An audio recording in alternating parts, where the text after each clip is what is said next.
Boring routine ஒரு extraordinary result கொடுக்கும்னு சொன்னா நீங்க நம்புவீங்களா? எஸ்பெஷலி ஃபிட்னஸ் ஜர்னில. எஸ், கண்டிப்பா கொடுக்கும். Let's talk about this. Hi, myself Ashwini Selvaraj. I'm a certified nutritionist.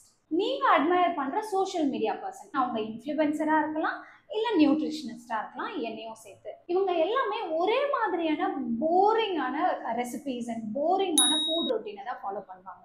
Work out பேட்டர்னையும் change பண்ண மாட்டாங்க. Same work out, same diet, இதை மட்டும் தான் ஃபாலோ பண்ணுவாங்க. கரெக்டான நேரத்துக்கு தூங்குவாங்க, அதே நேரத்துக்கு கரெக்டா எழுந்துப்பாங்க.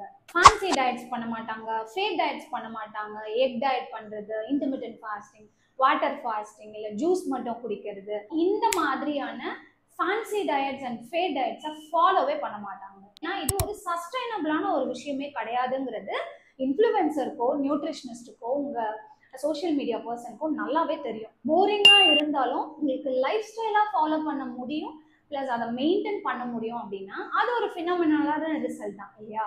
நீங்க என்ன பண்றீங்க? போரிங்கா இருந்தாலும் லைஃப் ஸ்டைலா ஃபாலோ பண்ணி உங்க வெயிட் லாஸ் அப்படியே மெயின்டைன் பண்ற மாதிரி டயட் பண்றீங்களா? ஷார்ட் டேர்ம் ரிசல்ட் போதும், அதனால நான் ஃபேன்சி டயட் பண்ணிக்கிறேன், இந்த மாதிரியான தாட்ல இருக்கீங்களா?